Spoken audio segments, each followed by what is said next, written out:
नमस्कार, आप देख रहे हैं बहस बिहार की और आपके साथ मैं हूं विवेक। आज का जो मुद्दा है वो बिल्कुल क्रिस्टल क्लियर है कि भाई अब एस्टेट के जब रिजल्ट सामने आ गए, नियुक्तियों की जब बारी आ गई, तो आखिर फोन कॉल्स किसके आ रहे हैं।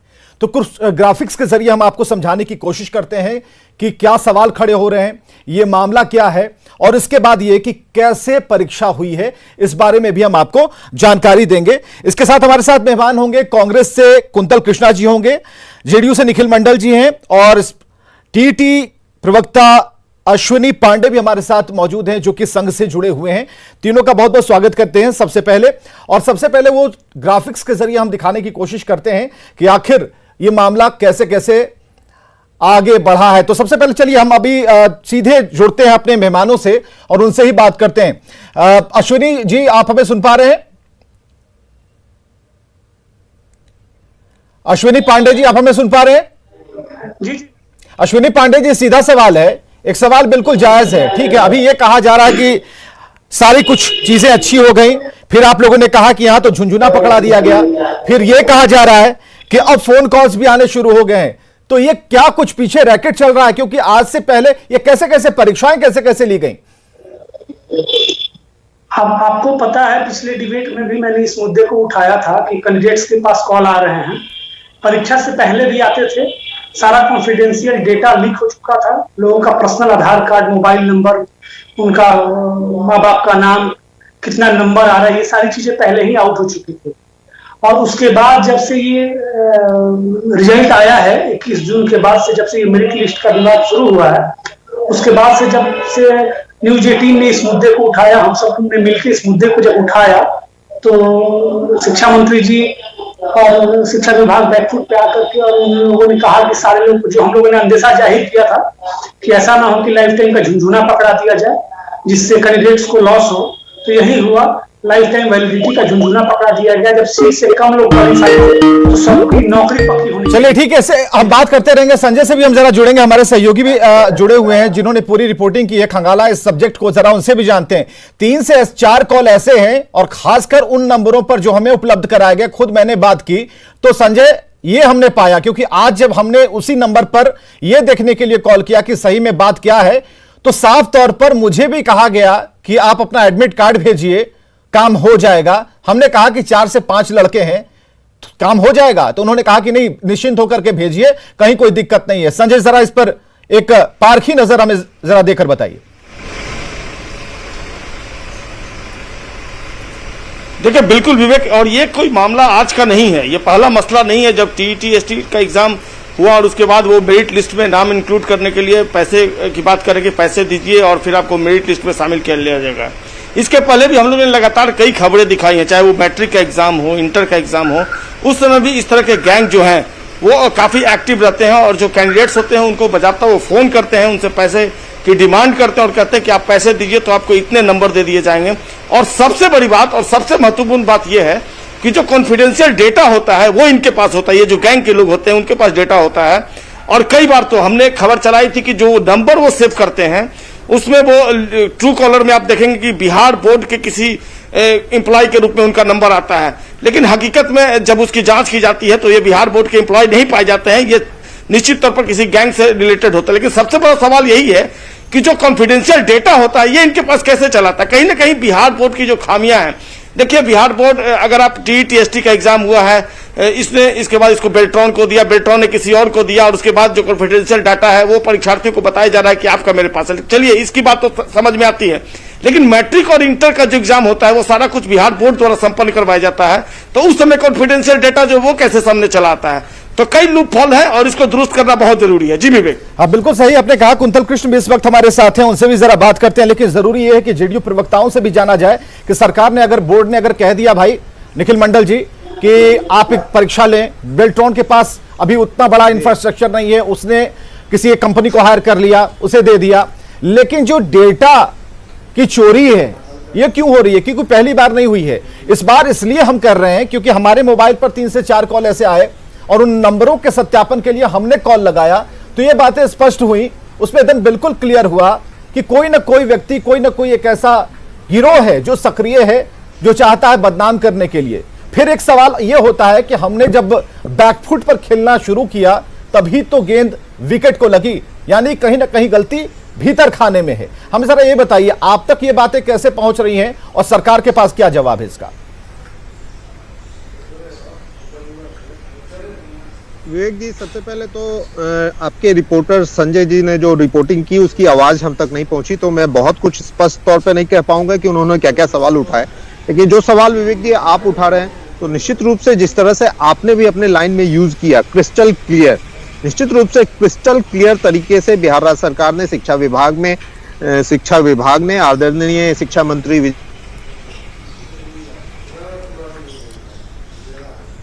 और बहुत ही जल्द समय को देखते हुए, क्योंकि ऑलरेडी ये लेट हो चुका था, सब कुछ उन्होंने रूपरेखा तैयार की और सब कुछ सामने है, मीडिया के तहत, सोशल मीडिया के तहत सब कुछ सामने है। जहां तक ये नई बात आ रही है जो आपके माध्यम से आ रही है, तो निश्चित रूप से हमने भी देखा कि इस तरह की बातें आप लोग दिखला रहे हैं। धन्यवाद है कि अगर इस तरह की कोई चीजें हैं तो हमें संज्ञान में आप लोगों ने लाया है।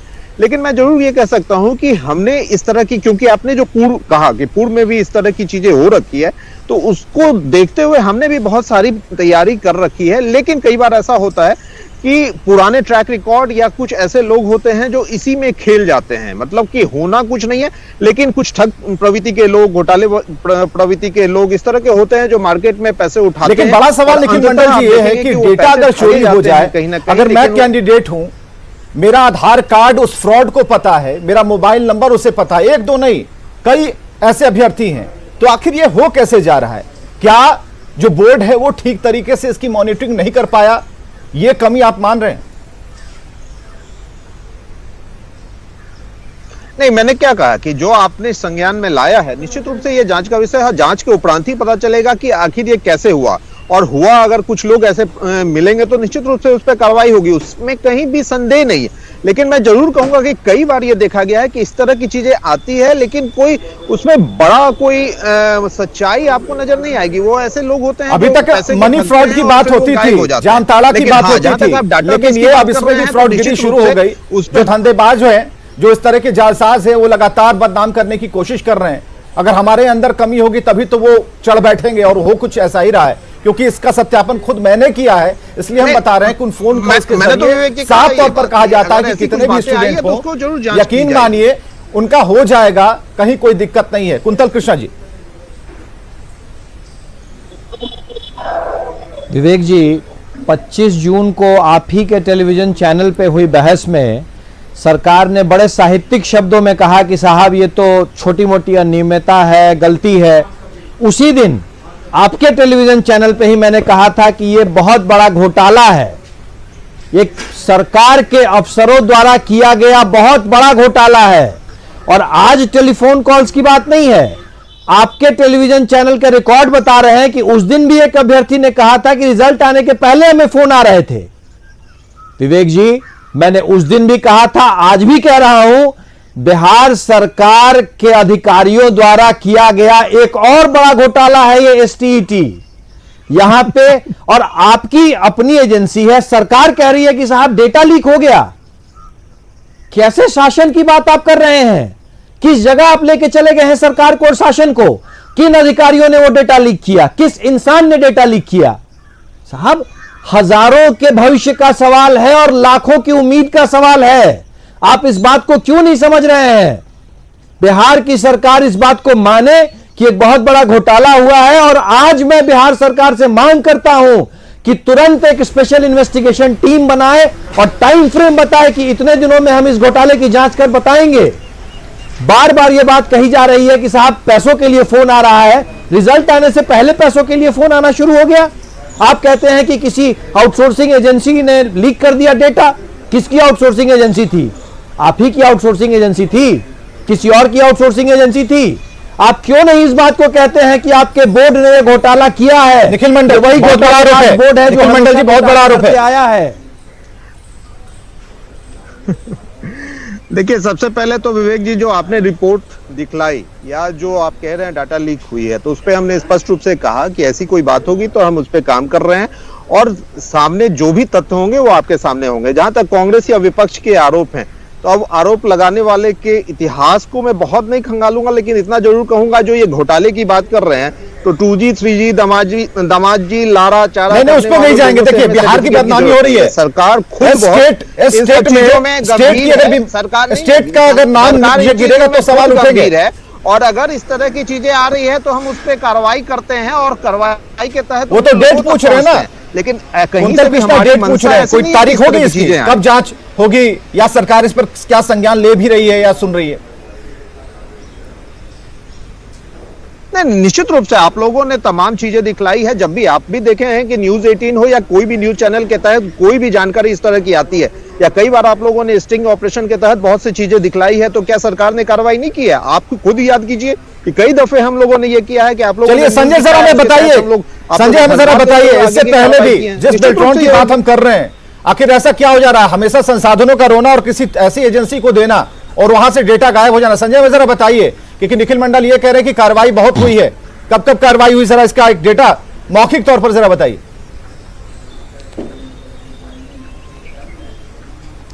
देखिए, कहीं ना कहीं लूप होल्स है, जैसा कि मैंने बताया, और ये लूप होल्स क्यों है इस पर ध्यान देना हो, क्योंकि हर बार डेटा लीक होता है। ये पहला वाकया नहीं, इसके पहले भी इंटर और मैट्रिक के जो डेटा थे वो लीक हो गए, एग्जामिनी को फोन कॉल्स गए और हमने दिखाया इस खबर को। उसके बाद पटना पुलिस में FIR भी लॉन्च हुआ, जो शातिर थे उनकी अरेस्टिंग भी हुई। लेकिन इन जो अरेस्टिंग होती है इससे शातिर को कोई फर्क नहीं पड़ता, फिर दूसरा गैंग तैयार हो जाता है। तो यह सिलसिला पता नहीं कब तक थमेगा। और इस बीच जो जेन्युइन एग्जामिनी है उनके बीच फ्रस्ट्रेशन होता है, उनको लगता है कि पैसे के बल पर नौकरियां दी जा रही है, पैसे के बल पर लोगों को मेरिट लिस्ट में शामिल किया जाता है। तो जो एक मैसेज देने की कोशिश होनी चाहिए वो नहीं हो पा रही है। एक सख्त कार्रवाई की जरूरत है ऐसे लोगों के खिलाफ। आखिर डेटा जो लीक करते हैं वो कौन से लोग हैं, इसको आज तक क्यों नहीं पकड़ा गया? क्या इसके पहले बिहार बोर्ड के किसी इंप्लॉय के खिलाफ कार्रवाई हुई? मैट्रिक का एग्जाम, जो इंटर का एग्जाम है, उसका डेटा कहां से लीक होता है? बिहार बोर्ड में सारे डिटेल्स जाते हैं, वहां से कैसे लीक हो जाता है भाई? तो एक सघन अभियान चलाने की जरूरत है और कड़ाई करने की जरूरत है, ताकि एक मैसेज जाए एग्जामिनी में, क्योंकि फ्रस्ट्रेशन वहीं से शुरू होता है। कई जो एग्जामिनी थे इस बार TTST से जुड़े हुए, जिन्होंने ये फोन कॉल्स जो था, जो रिकॉर्डिंग थी, हमने करवाया।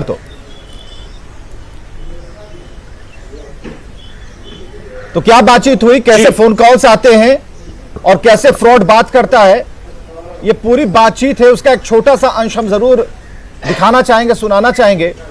तो हम चाहेंगे कि उसे हम प्ले करें, अगर हमारे पास अभी तक अगर आ गया हो तो।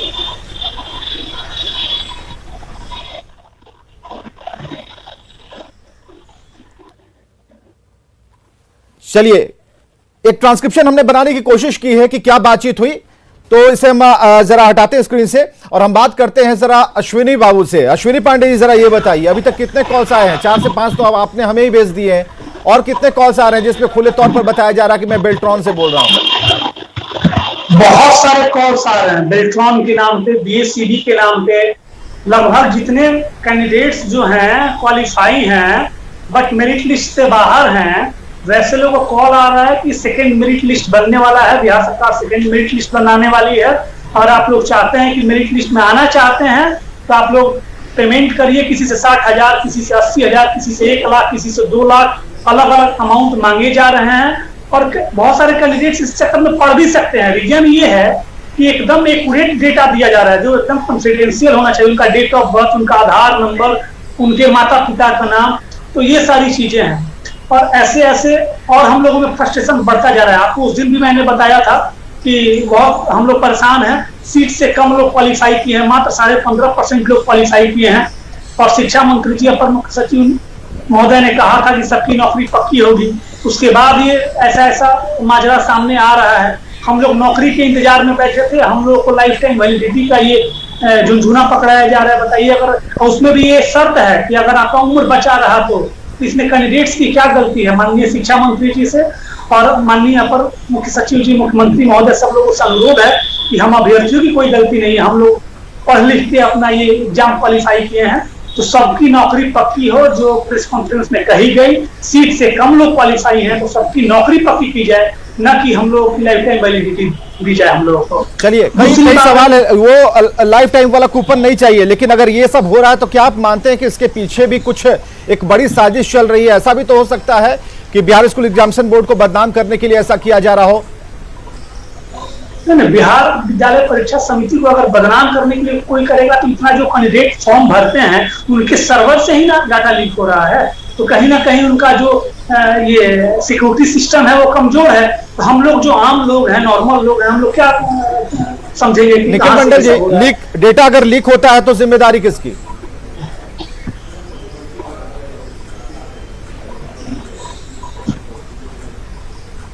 निखिल मंडल जी, आप हमें सुन पा रहे हैं?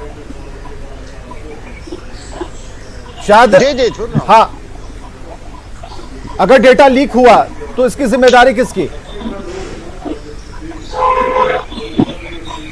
नहीं, सबसे पहले तो मैंने आपको शुरुआत में ही कहा कि बहुत बार ऐसा देखा गया है कि चीजों को बदनाम करने के लिए ऐसे प्रयोग किए जाते हैं, लेकिन फिर भी ऐसी बातें संज्ञान में आई हैं तो हम आपके तरफ से तमाम लोगों को आश्वस्त करना चाहते हैं कि ऐसी चीजों की जांच होगी और कोई ये नहीं कह सकता है कि हमने पूर्व में कार्रवाई नहीं की। क्या घोटाले, जो टॉपर्स घोटाले की ही एग्जाम्पल लीजिए तो क्या कार्रवाई नहीं हुई? बड़े से बड़े लोग फंसे, जो कॉलेज वाले थे उनके कॉलेज सील की गई, कई तरह की कार्रवाई हुई। तो हम कभी इससे अगर कुछ चीजें आ रही है संज्ञान में तो संज्ञान में लेके उस पर कार्रवाई करते हैं। और कहीं से भी मैं ये कह सकता हूं कि चाहे वो राज्य सरकार की बात हो, शिक्षा विभाग की बात हो, और वन ऑफ द कॉम्पिटेंट कहिए कि आप शिक्षा मंत्री बिहार गवर्नमेंट में जो हैं विजय चौधरी जी, सब चीज बारीकी से देख रहे हैं। शिक्षा मंत्री के अलावा जो शिक्षा विभाग के तमाम अधिकारी हैं उस चीजों को बारीकी से देख रहे हैं। मैं आपको आश्वस्त करता हूं कि अगर ऐसी कोई चीजें आई है, वो संज्ञान में आई है, तो ऐसी चीजों को जल्द से जल्द चीजों को निपटा के आपके सामने रखा जाएगा और क्लियर किया जाएगा कि ये माने कि सरकार के पास अभी इसके अलावा कोई जवाब नहीं है। नहीं, जवाब जब तक पुख्ते तौर पे अगर हम ये नहीं देखें कि ये चीजें सही है, तब तक क्या जवाब हो सकता है? चलिए, एक नंबर हम आपको भी दे देंगे, हालांकि इस वक्त वो सुविधा मौजूद नहीं है कि हम कॉल करके बात कर लें। अगर इस हमारे पास जो मोबाइल सेट है, अगर उसके ऑडियो से अगर हम बात कर पाते तो ये भी हम आपको सुना देते कि आखिर क्या बातचीत हुई है, किस तरीके से लोग बात करते हैं। हालांकि उस पर कुछ टेक्निकल फॉल्ट जरूर है जिसको लेकर के हम आगे भी बात करेंगे। प्रवक्ता कांग्रेस हमारे साथ जुड़े हुए हैं, लगातार कुछ कहना चाह रहे हैं।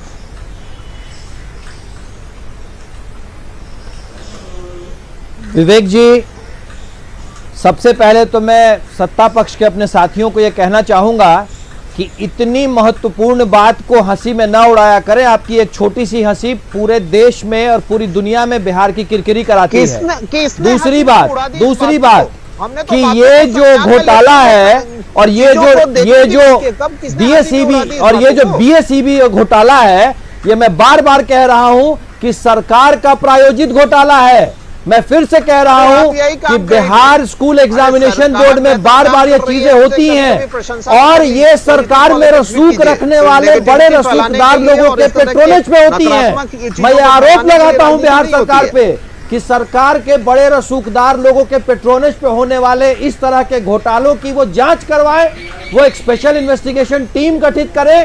और मैं उम्मीद करता हूं कि बिहार के शिक्षा मंत्री, जो कि बिहार के एक सबसे सीनियर और सिंसियर मिनिस्टर्स में से हैं, और बिहार के सो कॉल्ड मिस्टर क्लीन से मैं ये मांग करता हूं कि आप इस घोटाले की जांच कराएं और जो भी रसूखदार लोग सरकार में ही क्यों न बैठे हों, उन लोगों का नकाब हटाएं और उनको आप कड़ी से कड़ी सजा दें। चलिए, डिस्कनेक्ट हो गए हैं हमारे साथ निखिल मंडल और इनसे हम बात जरूर करेंगे और आपकी बात सुन रहे हैं, इसका जवाब भी मिलेगा। हाँ, निखिल मंडल जुड़ चुके हैं।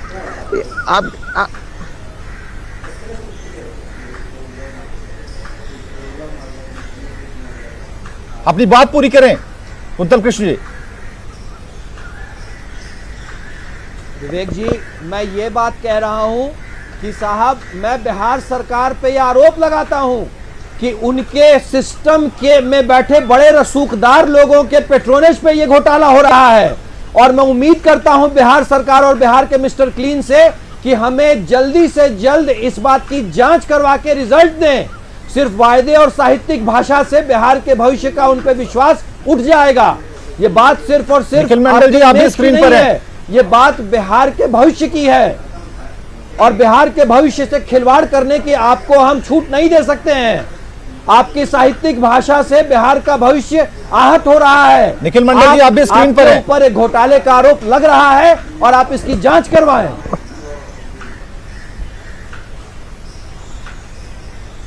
निखिल मंडल,